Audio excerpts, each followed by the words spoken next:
This is one of the most disturbing cases ever recorded in Mobile, Alabama. Before we start, please leave a comment telling us where you're watching from and what time it is when you're listening to this story. We want to know where and when these documented accounts go. The plantation was on the edge of a cypress swamp, 17 miles north of Mobile, Alabama. The first Bogard to settle in the area built it in 1798. It has survived hurricanes, changes in the economy, and the switch from Spanish to American flags. By 1841, it was one of the oldest estates in the county. The columns on the front had been worn down by time and salt air from the Gulf. That February morning, the auction had a small crowd. Most of them were looking for field hands or housekeepers. They were all gathered on the wooden platform in the town square. 13 people stood in a line with their heads down. Their clothes were worn out, even though it was cold. The 12th one didn't get anyone's attention. She was kept separate from the group, a woman of about 30 years old, though it was hard to tell. Her left side was covered in scars that looked like they were from severe burns. They changed the shape of her face and made her mouth look like it was always grimacing. Her left eye was cloudy white, and her arm hung stiffly at an odd angle. When the auctioneer got to her, his practiced excitement faded. He started to list practical things. She could work, even though she had some problems, was obedient, and was healthy, except for her disfigurement. Nobody raised their hand. The auctioneer lowered the price to start. Still, nothing. He was about to leave when someone in the back of the crowd spoke up. That day, Thomas Bogard didn't plan to buy anyone. He was 43 years old and had come to town to take care of banking issues related to the mortgage on his plantation. His father had died the summer before, leaving him the land, its 83 slaves, and a lot of debt. For months, the new owner of Bogard Hall had been putting off doing what he needed to do with his inheritance. Then the bank's letters became too hard to ignore. Nobody argued with him when he offered a price so low that the auctioneer blinked in surprise. Within an hour, the woman had signed the papers and was sitting in the back of Bogard's carriage with a small cloth bundle of her things in her good hand. Neither of them said anything on the way from Mobile to the plantation. The only noise was the carriage creaking in time with the driver above it and the driver coughing every now and then. Thomas Bogard didn't look back at what he bought. As the carriage turned a corner in the Oakline Drive, Bogard Hall came into view. The house was 3 stories tall, and the white paint was peeling and turning gray in some places. 8 columns held up a balcony that went around the front and east sides. There were chimneys on both wings, and thin wisps of smoke coming from them showed that the fires were still going even though the weather was nice. The gardens around the house, which used to be carefully cared for, had gotten a little wild in the last few months. A tall man got out of the carriage and walked down the front steps as it stopped in front of the main entrance. Isaiah had worked as the Bogard family's house manager for 25 years. He helped Thomas get out of the carriage and then turned to the woman who was still sitting inside. He hesitated for a moment, and his practiced formality slipped as he looked at her. He got better quickly and reached out to help her. The woman didn't take it. Instead, she climbed down slowly by herself, moving carefully and on purpose. Isaiah led her to the back of the house, where the kitchen door was, and spoke in a low voice as he told her what she would need to do.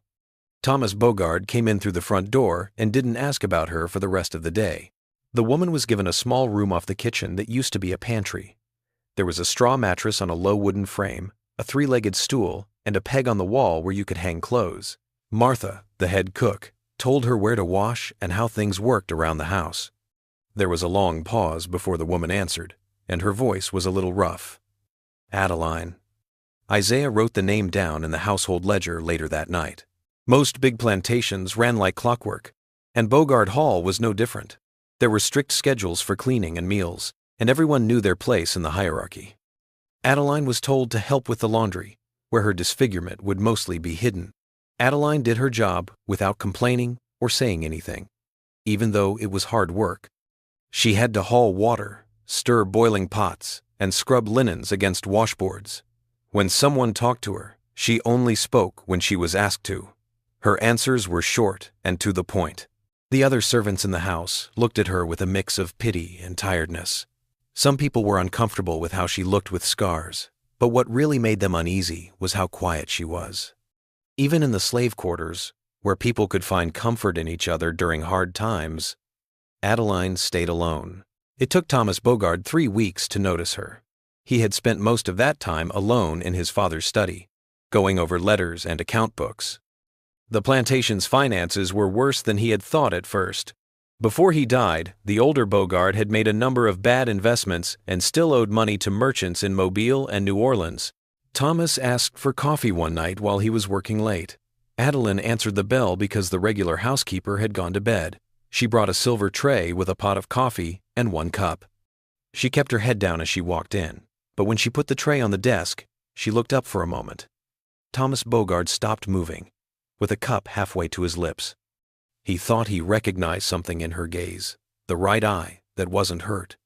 A memory was pulling at the edges of his mind, but when he tried to think about it, it got away.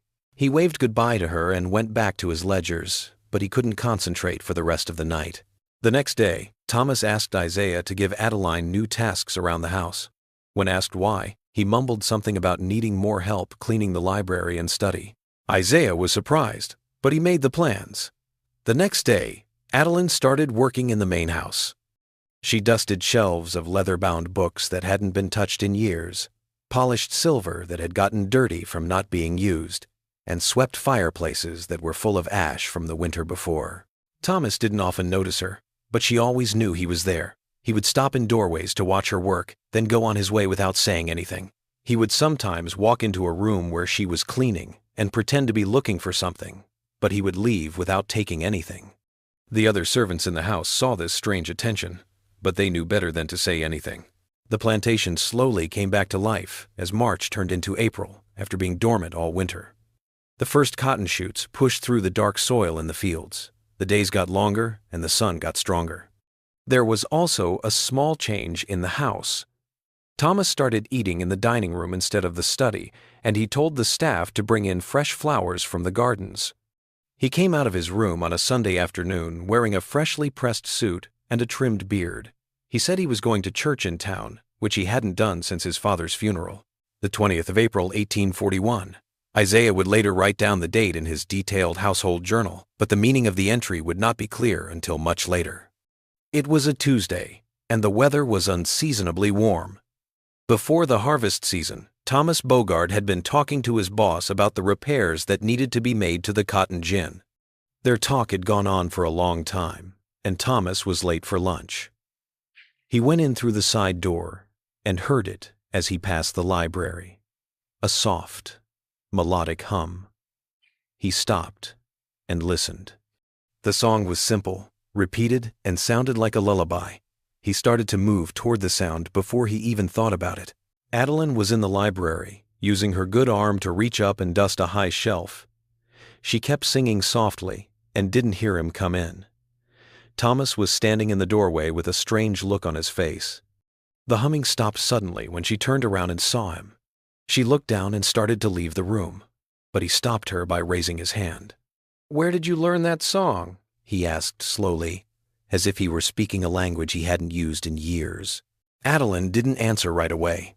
When she did, her voice was barely above a whisper. "Little Tommy in the nursery." Thomas Bogard's face turned pale. Since he was a kid, no one had called him that. That night, the grandfather clock in the hall rang 13 times, even though it was only midnight. The noise echoed through the quiet house, waking up a few of the servants who were sleeping. Isaiah got up to check the mechanism, thinking it had broken. But when he looked at the clock, it was working perfectly. It was the first of many strange things that happened that spring. In the morning, doors that had been securely locked were open. Things would go missing from rooms and then show up days later in completely different parts of the house. There would be a sudden smell of roses in the room, even though there were none there. The footprints that showed up one morning after a light rain were the most disturbing. They were small, like those of a child, and went from the garden to the main house, stopping suddenly at the back steps. Some of the servants whispered to each other, saying that the old house was haunted and that these things were signs of bad things to come. None of them linked Adeline's arrival or Thomas Bogard's change in behavior to them. He had gotten into the habit of spending a lot of time in the library and asking for his meals to be brought there. He hardly ever left the plantation anymore. He canceled business meetings in Mobile and turned down invitations from families in the area.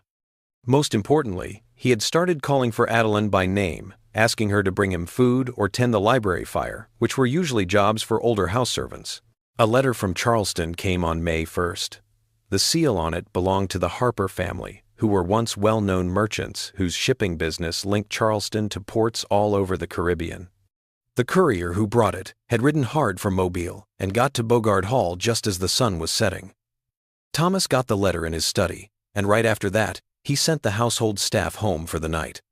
No one saw how he reacted to what was inside, but later that night, the sound of glass breaking could be heard from behind the closed door.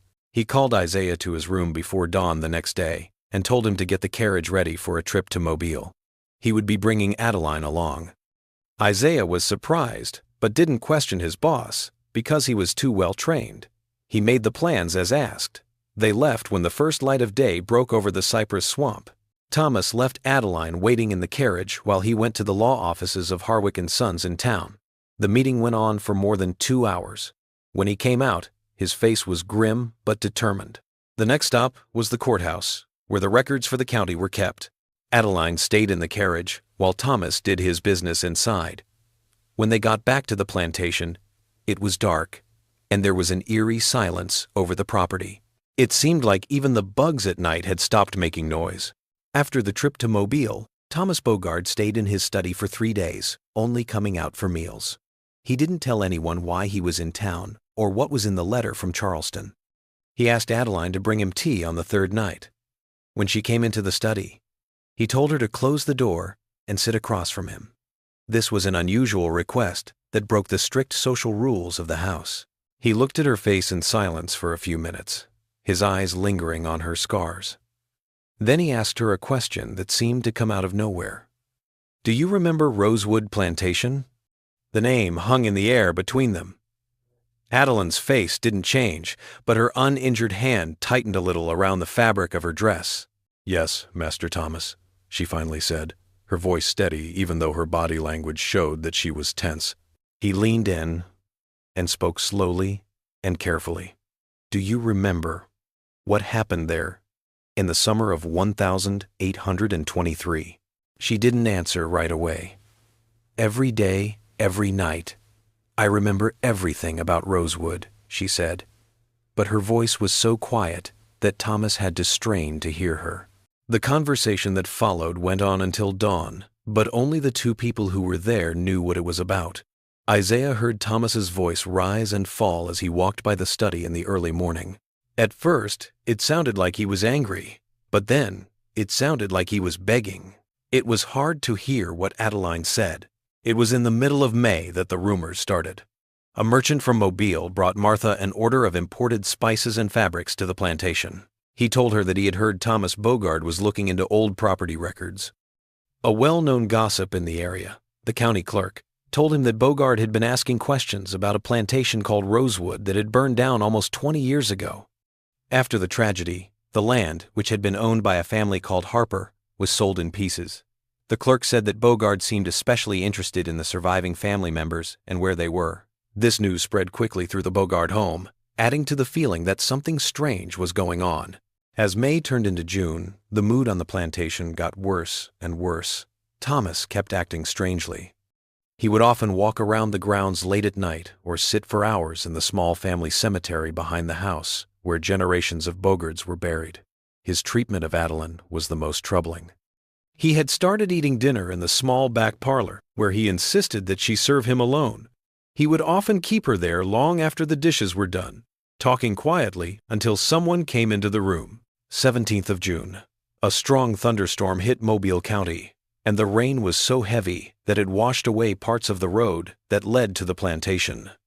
Lightning hit a tree close to the slave quarters, splitting it in half and making the people inside run outside in the rain because they were afraid their cabins would catch fire.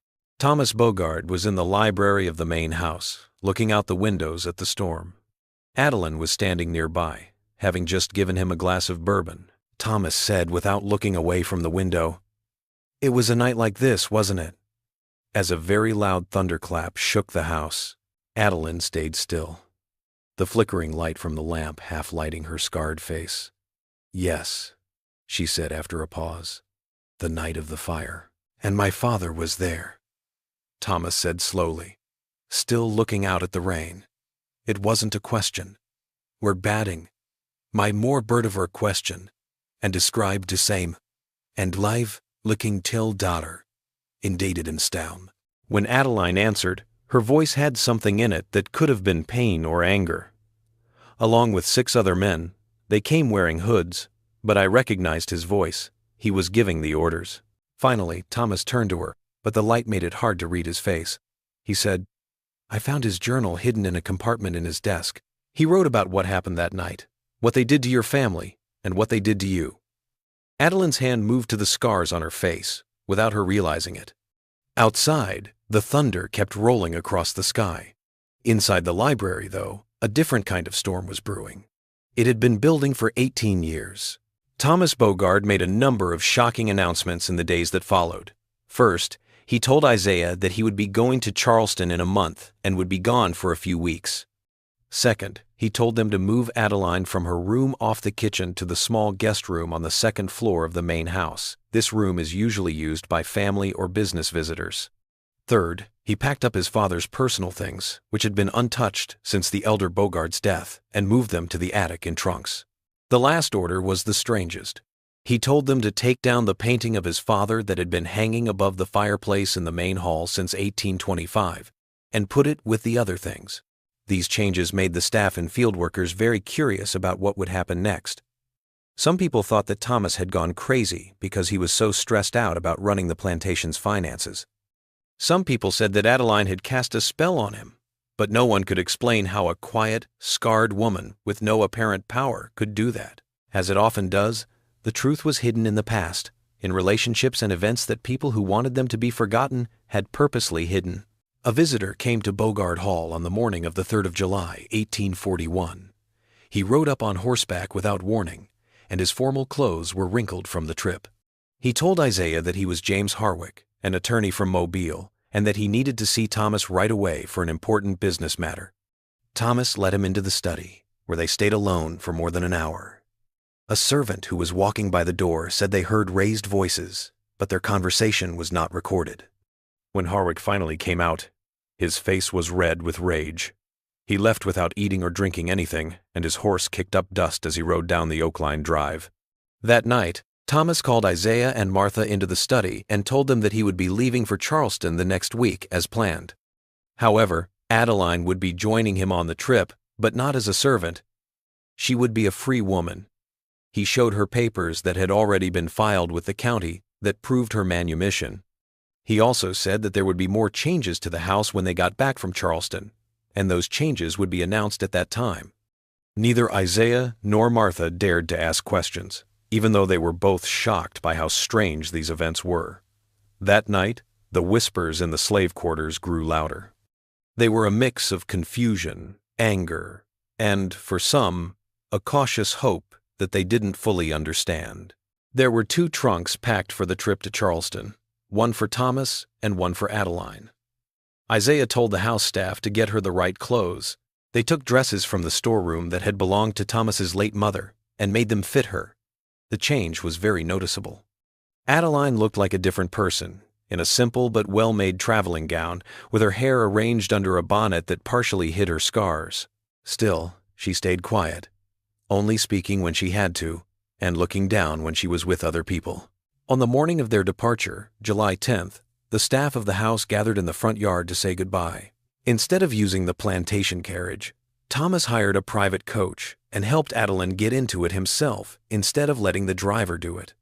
When the coach drove away, people who were watching saw that Thomas didn't sit across from Adeline like he should have.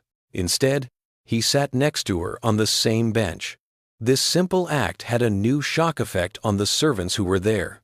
It would take about 2 weeks to get to Charleston, with stops in Montgomery, Atlanta, and Columbia along the way. Thomas had made arrangements for them to stay at good inns, where he registered himself and Adeline as Mr. Bogard and Miss Harper. This was the first time anyone else saw her last name. Things at Bogard Hall took an unexpected turn while Thomas and Adeline were on their way east. 4 days after they left, James Harwick came back to the plantation with the county sheriff and 2 deputies. They gave Isaiah a paper that gave them permission to search the house, especially the study and Thomas's bedroom. Isaiah had no choice but to let them in, and he watched as they carefully went through Thomas's papers, letters, and personal items. They were looking for something specific, but they didn't tell the household staff what it was. After a few hours, they left without anything and were clearly upset. 2 days later, 3 men from New Orleans came to the plantation. No one there knew who they were. They said they were business partners of the late Mr. Bogard and that they needed to talk to his son about something very important. When they found out that Thomas was gone and wouldn't be back for a few weeks, they looked at each other with worry. One of them asked him direct questions about when he had left and where he might be. Isaiah gave only vague answers because he felt something was wrong. The men stayed for a while, clearly interested in looking around the house and grounds before finally leaving. The heavy summer humidity made the plantation feel like they were going to do something bad. Thomas and Adeline stayed in Charleston at a modest but respectable place near the harbor that mostly catered to merchants and sea captains. They signed up using their own names, which could be seen as either very brave or very careless, depending on how you look at it. The summer in the city was hotter than usual. The air was thick with moisture from the Atlantic and heavy with the smells of the market, which included spices, salt, fish, and the unique smell of indigo processing that was common in the commercial district. Thomas spent 3 days asking questions all over the city, going to shipping offices, the courthouse, and other legal places. Adeline stayed in their room while they were out, only going out at night when Thomas got back. On July 26, they went to St. Michael's Church and sat quietly in the back. People did notice that they were there. Charleston society, like that of most southern cities, was both hierarchical and very close. By the next day, people knew that a Bogard from Alabama was in town with a woman whose face showed signs of severe injury. They were asking questions about the Harper family, who used to be well known in shipping, but are now mostly forgotten. The night after the church service, someone brought them a note. It only had an address in the north of the city and a time, 3, the next afternoon. There was no sign. Thomas and Adeline got to the right address right at 3. The townhouse was on a quiet street. Its brick front had tall windows and a shiny black door with a brass knocker shaped like a ship's wheel. An old black man opened the door and took them to a parlor at the back of the house. The room was simple but beautiful, and it had views of a small garden where roses climbed trellises along the walls. They waited for nearly 10 minutes before the door opened again. The woman who came in was probably in her 60s. She stood up straight, even though she was older, and her silver hair was styled in a simple but stylish way. She stopped in the doorway and stared at Adeline. No one said anything for a while. Then the woman moved slowly forward, with her hand slightly outstretched. "Adeline," she said, her voice almost a whisper. "Is it really you?" Adeline nodded and raised her hands to meet the older woman's. "Aunt Rebecca," she said, using her voice fully for the first time since she got to Bogard Hall. Those 2 words had so much feeling that they seemed to fill the room. The old man who had let them in quietly closed the door, leaving the 3 of them alone. The talk that followed went on until late at night, as painful truths were brought to light after 18 years of separation. Rebecca Harper thought her niece was dead, one of the 9 people who died in the Rosewood fire. The older woman went from crying tears of joy to expressing deep rage when she heard that she had survived and been sold into slavery by the same men who had killed her family. Rebecca Harper was in Europe when Rosewood burned down. She had gone to London with her sick husband to get medical care. By the time news of the tragedy reached her and she was able to return to America, the surviving witnesses had been dispersed or silenced. The investigation closed with a finding of accidental fire. Local authorities had politely but firmly blocked her efforts to find out the truth after that. In the end, she moved to Charleston and used the rest of the Harper fortune to keep her small home and keep looking for answers in peace. The letter Thomas got from Charleston in May was her answer to his questions about the Harper family history. He had asked these questions because of bits of information he had gotten from Adeline and his father's secret journal. Rebecca and Thomas had not fully explained their plans in their letters because they were both wary of trusting the other. Now that Adeline was there in person, they talked more and more openly. Thomas talked about how he found out that his father was involved in the events at Rosewood. He read journal entries that talked about how the fire was set on purpose and why it was set. The Harpers had decided to stop using slaves on their plantation because they didn't believe in slavery anymore. They also had proof of criminal activities involving several well-known families in the area, such as the Bogards. This proof was related to the illegal slave trade that continued even after the federal ban in 1808. The fire at Rosewood was meant to kill the Harper family and get rid of the evidence they had against them. It mostly worked. Adeline, who was badly burned and thought to be dying, was not taken to a doctor but to a slave trader who knew Thomas's father. Her identity was hidden, and she lost her ability to speak for a while because she inhaled smoke. She had vanished into the system that her family had been trying to break down. It was almost too cruel to think about how she ended up being bought by the son of one of the men who had destroyed her family. But it had made a kind of justice possible that had seemed impossible for 18 years. Thomas had helped Adeline put together her broken memories over the weeks they spent at Bogard Hall. He did this by comparing them to his father's journal entries until a full picture came out. They could now finish their plan with the help of Rebecca Harper. The evidence that Thomas's father and his co-conspirators had tried to destroy was not completely gone. Rebecca had kept copies of some of the papers, but without witness testimony, they weren't enough to take legal action. Adeline's survival changed the situation. She could claim her rightful inheritance because she was a Harper by birth. Since she saw what happened at Rosewood, her testimony could lead to charges against those who were responsible or at least make their crimes public. And because Thomas had secretly given her the deed to Bogard Hall before they left, she was the legal owner and could change the legacy of both families. An article came out in the Charleston Mercury on the 15th of August, 1841. Rosewood Revisited. New Evidence in Plantation Fire.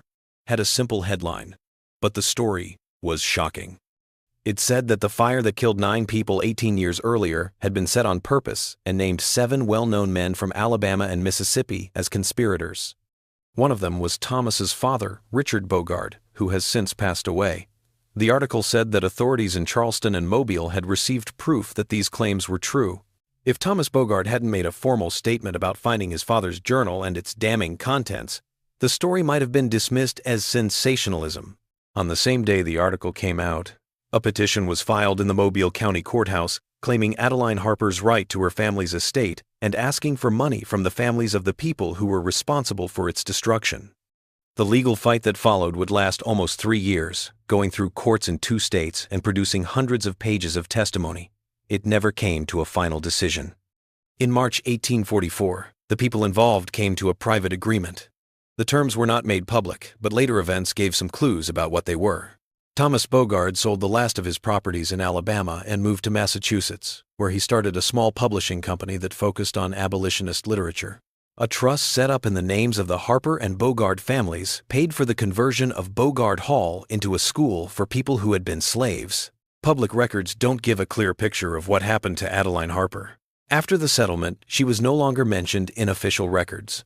But local stories say she stayed in the Mobile area for a while to oversee the plantation's transition. Rebecca Harper's letters, which are stored in the Charleston Historical Society's archives, mention her niece's health from time to time, but don't give many details about where she is or what she's doing. A letter from June 1849 talks about how Adeline is still dedicated to the cause of justice even though she carries physical reminders of injustice. The most solid proof of her later life comes from the records of a Quaker community near Philadelphia, which show that an A.H. arrived in 1852. Harper, who used to live in Alabama, started a small medical practice that focused on treating burn injuries. The last known mention of her is in a newspaper article from 1863 about volunteers caring for wounded soldiers after the Battle of Gettysburg. It talks about how skilled a surgeon with a scarred face was who worked tirelessly among the injured soldiers from both sides. Legal circles called it the Bogard-Harper case, but it never got as much attention from the public as you might have thought it would, given the seriousness of the claims and the prominence of the families involved. This was partly because of the private settlement, and partly because powerful groups worked together to keep the story from getting out. Newspaper archives from the time show an interesting pattern. Several papers report on the case at first, but then there is complete silence, as if an invisible hand had closed a door on more coverage. In 1859, a historian trying to write a book about important legal cases in the South said that important court records had been taken out of the Mobile courthouse, supposedly during renovations a few years before. In 1847, the Charleston Mercury, which had published the first article about the scandal, had a suspicious fire in its archives room that destroyed a lot of its back catalog from that time. For more than 100 years, these efforts to erase the story from people's minds mostly worked. The case didn't come up again in academic circles until 1967, when a graduate student at the University of Alabama found Thomas Bogard's personal papers in the university's archives. They had been donated by a descendant and then misclassified and forgotten. One of the papers was a thin book bound in faded red leather. It was Thomas's personal journal from the time, right after he bought Adeline at the Mobile slave auction. The entries start out as short, useful notes about how to run a plantation, but they slowly turn into more and more troubled thoughts about how he is becoming more and more suspicious of Adeline's identity and his father's past actions. The last entry, dated the 9th of July, 1841, the day before he left for Charleston, says, "Tomorrow we begin a journey from which I cannot imagine returning unchanged." The truth, once fully embraced, leaves no room for retreat into comfortable ignorance. I go forward now with clear purpose, though the path ahead is shrouded. If there is to be redemption for the name Bogard, it must be earned through actions, not words. And if there is to be justice for the Harpers, it must begin with one Harper reclaiming her rightful place in the world.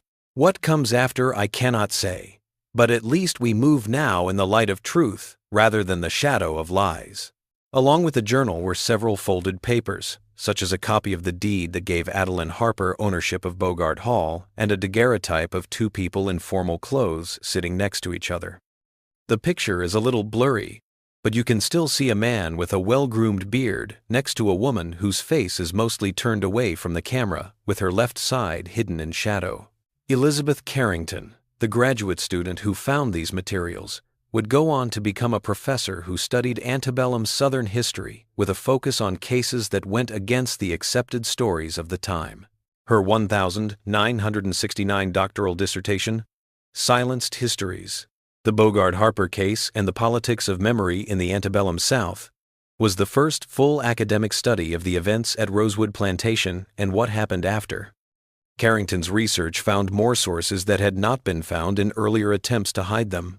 These included letters between James Harwick, the Mobile lawyer who had gone to Bogard Hall when Thomas was not there, and different conspirators who were worried about being found out. These letters, which are still in the Harwick family papers, show a web of influence that reaches the highest levels of society in Alabama and Mississippi. Everyone worked together to limit the damage that Adeline Harper's return could do to their shared interests. Despite Carrington's groundbreaking work, the Bogard Harper case remains relatively obscure in popular historical accounts of the period. The University of Alabama kept microfilmed copies of her dissertation, her research notes, and other materials in its archives until 1985, when they were damaged by flooding in the basement. Digital restoration efforts in the early 2000s recovered parts of the text, but many parts are still unreadable. This adds another layer of partial erasure to the long history of the case's suppression. Elizabeth Carrington went to the old site of Bogard Hall in October 1968 while doing field research for her dissertation. During the Civil War, the main house burned down, which was ironic for people who knew the property's history. However, the foundations, several outbuildings, and the small family cemetery remained. Carrington's most interesting find was in this cemetery. There was a simple marble marker that stood out from the other weathered headstones that marked generations of Bogards. The inscription, which was almost completely worn away by time and the weather, said, "Ah, and TB, they chose truth over comfort, justice over safety. May their courage be remembered." There was no date or other identifying information. Local records didn't say who might have put up the marker or when. The family that owns the property now bought it in the 1930 seconds and only knew that it had always been there. Carrington thought in her field notes that the marker might mean that Thomas and Adeline had stayed in touch in their later years, maybe even going back to the place where their strange relationship began. This theory is still not proven, which means it could be another piece of the puzzle that never gets fully solved. The narrative of Thomas Bogard and Adeline Harper, assembled from disjointed records and intentionally concealed historical accounts, remains unfinished. Like many narratives that challenge comfortable myths about the American past, it exists in a liminal space between documented fact and speculative reconstruction. It seems clear that their lives crossed paths at a time when recognition, the deep, uncomfortable experience of really seeing someone and being seen in return, made it possible for a kind of justice that the systems of their time were meant to stop. That April afternoon in the Bogard Library, Adeline said a childhood name that opened a door between two worlds that were supposed to stay separate. This started a chain of events that would eventually reveal crimes that had been hidden for a long time and offer some form of restitution, even if it was late and incomplete.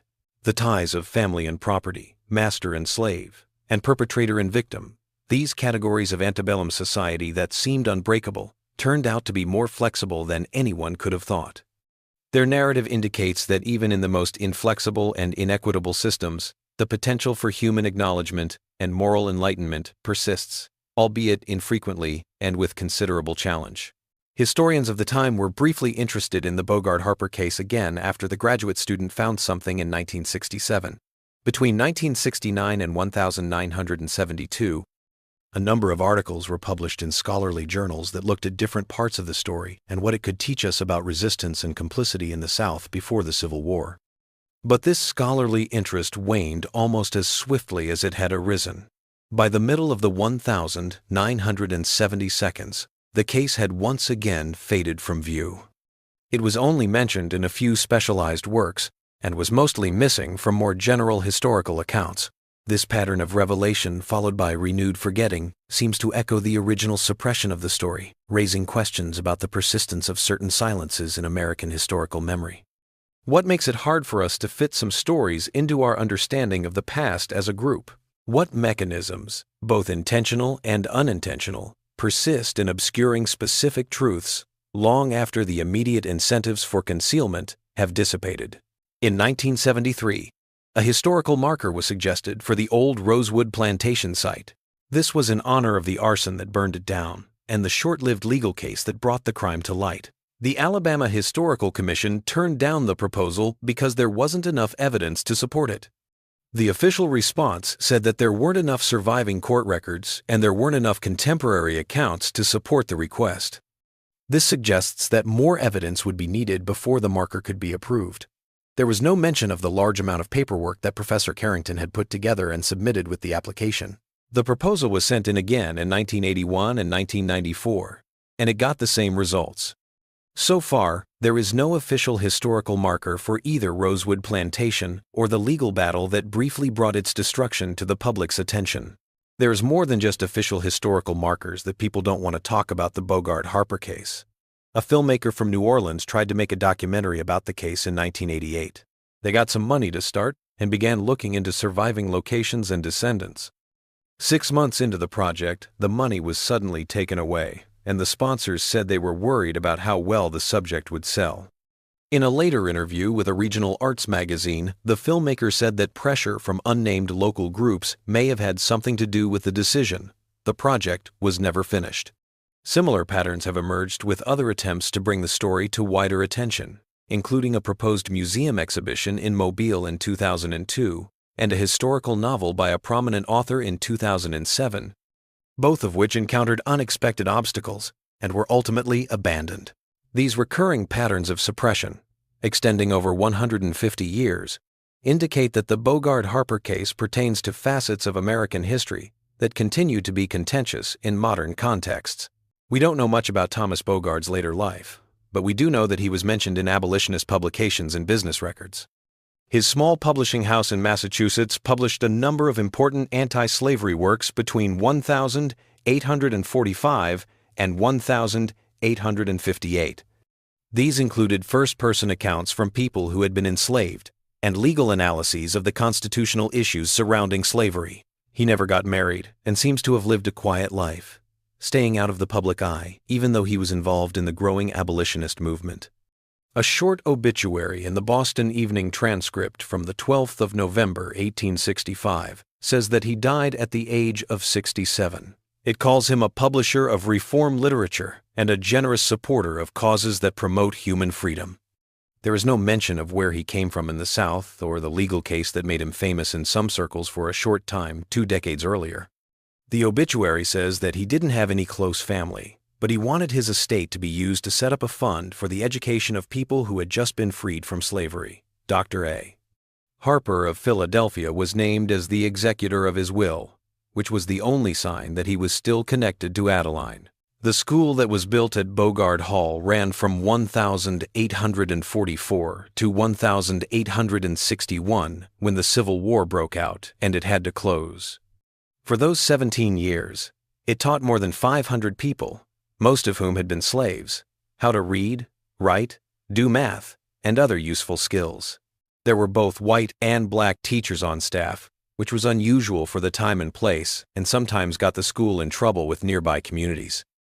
The archives of a historically black university in Alabama hold records of how the school ran, including annual reports that list the curriculum, enrollment, and major events.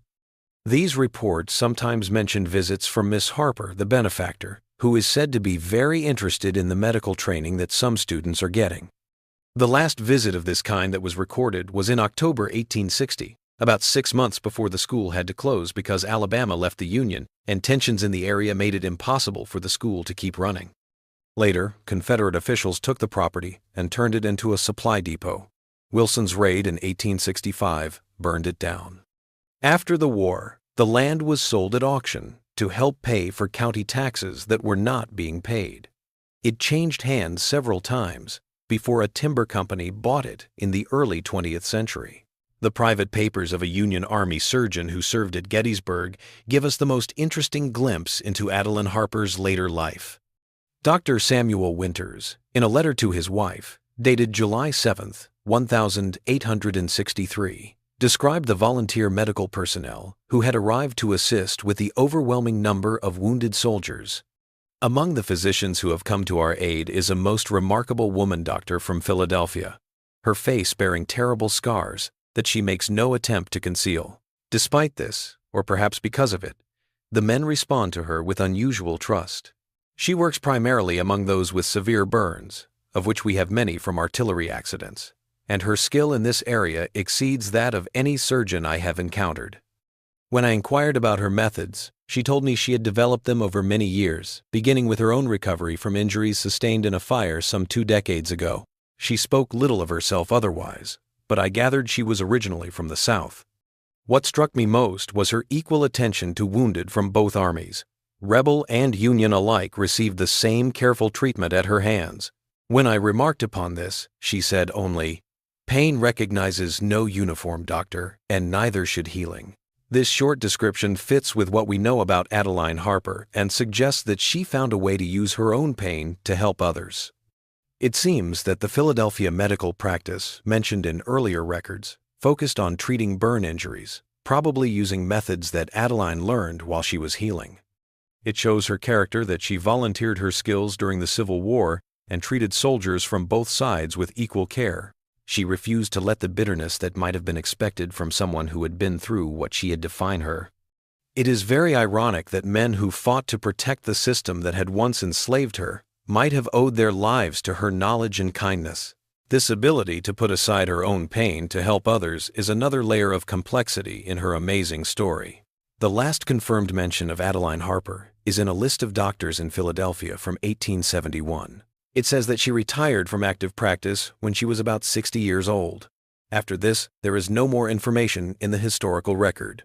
Researchers think she may have moved, maybe even back to the South during the Reconstruction era, because they haven't been able to find a death certificate or burial record. An interesting but unverified story from a church registry in Mobile talks about an older woman with scars on her face who came to the area in the early 1872 and set up a small clinic for the community of formerly enslaved people. The woman, who was only known as Dr. A, stayed in the area for about 5 years before leaving again. It's still not clear if this was really Adeline Harper, which is just another piece of the incomplete record of her life that may never be fully explained. The strange grave marker in the Bogard family cemetery, which has an inscription that says AH and TB, suggests that these two people, whose lives became so unexpectedly connected, may have at least symbolically reunited. It is not known if they stayed in touch in their later years or got back together near the end. Without more complete records, the story of Thomas Bogard and Adeline Harper makes people wonder what kind of relationship they had and what made them do what they did. Was Thomas's choice to help Adeline get justice for her family based only on a moral awakening, or were other feelings at play? Was Adeline's decision to join forces with the son of one of her family's killers an act of great forgiveness, a smart move, or a mix of reasons that can't be easily put into one category? Because the historical record is incomplete, there is room for many different interpretations, each of which is shaped by our own modern ideas about human psychology and social dynamics. It is possible that this very ambiguity is what makes their story so interesting and so hard to fit into the usual stories of the time. They were in a gray area between established groups, not fully fitting in with or completely rejecting the social structures of their time.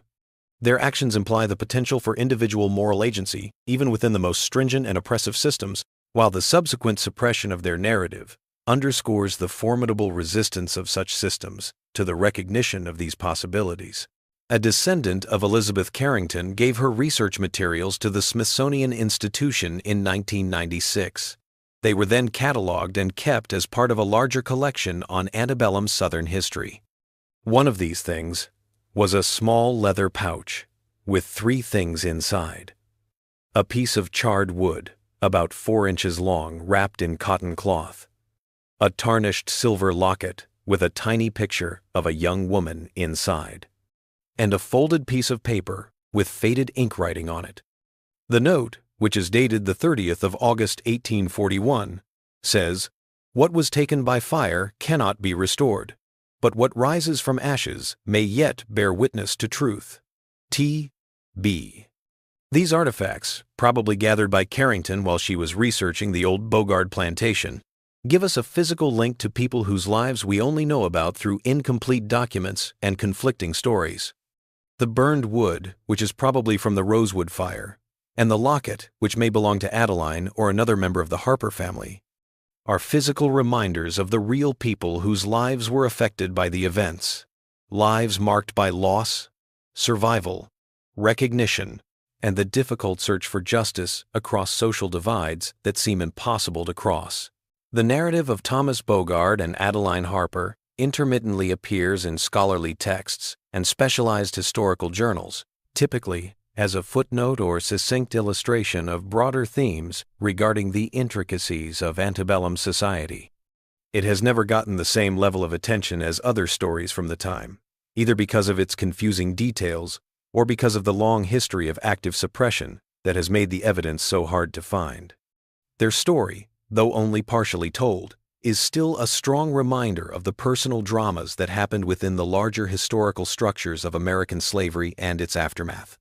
There were real people behind the numbers that showed how many slaves there were, how many properties were sold, and how many cases went to court. People who went through pain, lived through it, saw each other, had to make hard moral choices, and sometimes found ways to fight a system that was meant to deny their full humanity. Ultimately, the most fitting tribute to Thomas Bogard and Adeline Harper may not be a historical marker or museum exhibit, but the ongoing endeavor to recover and comprehend narratives like theirs, narratives that complicate our tidy classifications and confront our inclination towards oversimplified moral interpretations of history. The fragments of their lives that we have left over remind us that history is always more complicated, more unclear, and more personal than the stories we tell about it. Thomas Bogard heard a childhood name that no one living should have known in a small, damaged room in the big house that had his family's name on it. And at that moment of recognition, a series of events began that would temporarily break the silence around a crime that had been hidden. The fact that the silence returned, that the crime was mostly ignored, and that the story still doesn't fit into our historical memory are all part of the legacy of Bogard Hall and the fire at Rosewood Plantation that connects them. As we finish this story about a mostly forgotten part of history, It's worth thinking about what Adeline Harper, a doctor at Gettysburg, said. Pain recognizes no uniform, doctor, and neither should healing. If these words are true, they show that she had gone beyond the limits set by her society and her own experience to reach for a more universal humanitarian view. She had some of the worst injuries that people can do to each other, both physically and mentally. But it seems that she was able to use that experience to heal instead of becoming bitter.